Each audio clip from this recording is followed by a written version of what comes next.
अस्सलाम वालेकुम, welcome to mother vlog.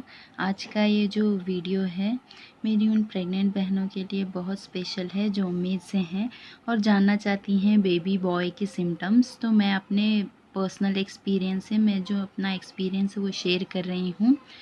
तो देख सकते हैं आप यहाँ पर बेबी बॉय पेट में लेफ़्ट या राइट लिखी हूँ मैं। तो मेरा जो पर्सनल एक्सपीरियंस वही शेयर कर रही हूँ। तो चलिए चलते हैं, स्टार्ट करते हैं। यूरिन कलर बिल्कुल डार्क डार्क डार्क येलो, ये मेरा फर्स्ट वन पॉइंट है। अगर आपका भी यही कलर है तो इंशाल्लाह शायद आपको भी बेबी बॉय होने वाला होगा। यूरिन कलर बहुत ज़्यादा डार्क येलो।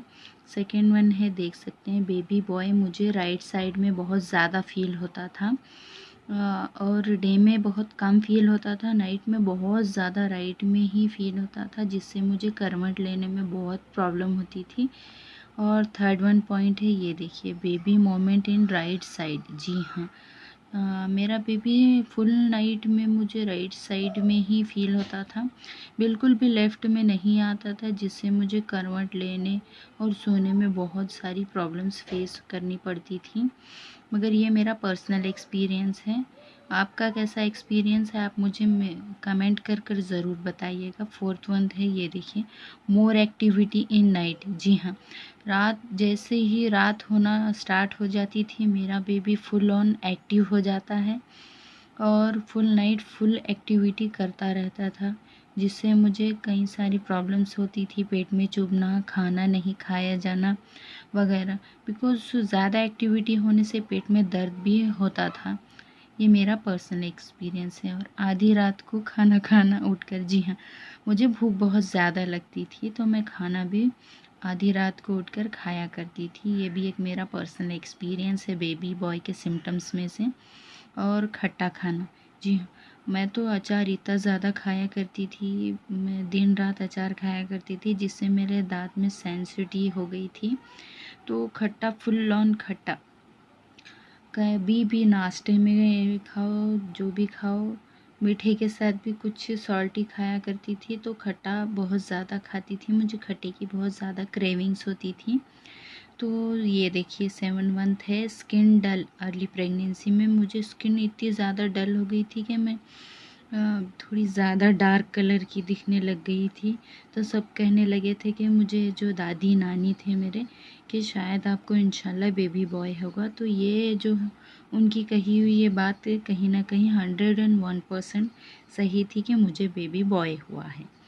और ये रही 8 मंथ वाली पॉइंट, शाइनी हेयर। जी हाँ, मेरे हेयर बहुत ज़्यादा शाइनी, ग्लोई और इतने अच्छे हो गए थे कि मैं क्या बताऊँ। और लेंथ, बहुत ज़्यादा लेंथी भी हो गए थे, अच्छे थे मेरे बाल, बहुत ज़्यादा अच्छे थे। और डिलीवरी के बाद बहुत ज़्यादा हेयर फॉल भी हुआ था। नेक्स्ट पॉइंट है, ये देखिए हार्ट बर्न। जी हाँ, मुझे तो full on pregnancy, early pregnancy से स्टार्ट हुआ heart burn, full term pregnancy में कंटिन्यू रहा था और डिलीवरी के बाद कहीं ना कहीं ये कम हुआ है। तो मुझे क्या, जो भी खाओ, खाने में, नाश्ते में, लंच में, डिनर में, स्वीट खाओ या कुछ भी खाओ, तो मुझे हार्ट बर्न बहुत बहुत बहुत ज़्यादा होती थी। इसके वजह से मुझे डॉक्टर से सिरप भी लिखवाना पड़ा था हार्ट बर्न की वजह से। तो ये भी एक मेरा पर्सनल एक्सपीरियंस है बेबी बॉय के सिम्टम्स का। नेक्स्ट पॉइंट है नाभि बाहर निकलना। जी हाँ, तो मेरी नाभि पूरी तरीके से बाहर निकल चुकी थी और मेरा पेट का जो शेप है वो बिल्कुल एक बॉल की तरह गोल राउंड वाला छोटा था, बहुत ज़्यादा बड़ा नहीं था। तो मेरी नाभि बाहर निकल चुकी थी। ये भी एक जो मेरे दादी नानी का कहा हुआ जो था कि आपकी नाभि निकली है, पेट छोटा है तो शायद बेटा होगा। तो जी हाँ, ये 100% सही है कि मुझे बेटा हुआ है, नाभि पूरी बाहर निकली हुई थी। नेक्स्ट पॉइंट है फीवर। जी हाँ, तो मुझे डेली नाइट में फ़ीवर फील होता था अक्सर अर्ली प्रेगनेंसी में और कभी कभार। तो ये भी एक सिम्टम्स होता है कि मेरी दादी और नानी ने कहा था कि जिस लेडी को अर्ली प्रेगनेंसी में फ़ीवर वगैरह फील होता है, रात होने के बाद थोड़ी तबीयत नासाज सी होती है, तो शायद उन्हें बेबी बॉय होने वाला होता है। तो ये ओल्ड वाइब्स के कहे गए कुछ पॉइंट्स थे जो मैंने आप लोगों के साथ शेयर किए हैं। जैसे कि देखिए आप यहाँ पर urine colour, right side baby moment in night ज़्यादा, मोर एक्टिविटी इन नाइट, आधी रात को उठकर खाना खाना, खट्टा ज़्यादा खाना, स्किन डल होना, शाइनी हेयर, हार्ट बर्न, नाभि बाहर निकलना, फीवर, डेली रात में बुखार होना। ये मेरे दादी और नानी के कहे गए कुछ बातें थी जो मैंने आप लोगों के साथ शेयर की और ये मेरा पर्सनल एक्सपीरियंस है। तो मेरे एक्सपीरियंस को मैं आप लोगों के साथ शेयर कर रही हूँ। आप लोगों के साथ अगर ये मेरे जो मुझे एक्सपीरियंस मैंने किया वो मैच करते हैं तो कमेंट कर ज़रूर बताइए।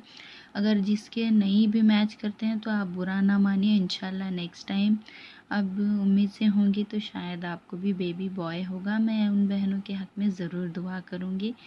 तो जस्ट ये एक गेम की तरह लीजिएगा, आप सीरियस मत हो जाइएगा, टेंशन ना लीजिएगा। Happy mother happy baby. तो मिलते हैं नेक्स्ट वीडियो में, तब तक के लिए हैप्पी प्रेगनेंसी।